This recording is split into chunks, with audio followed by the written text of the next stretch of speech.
अविध्यानामन्तस्तिमिरामिहिरद्वीपनगिरे जदनं चैतन्यस्तवकं करन्दश्रुतिधरे दरिद्रानाचिन्तामणि गुणनिका जन्मजलधो निमग्नानं दंष्ट्रा मुररिपुवराहस्य भवति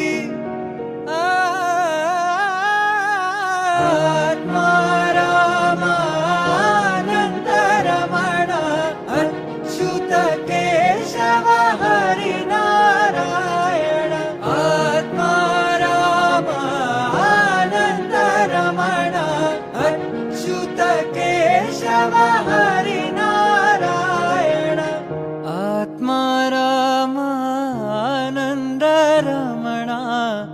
अच्युत केशव हरिनारायण।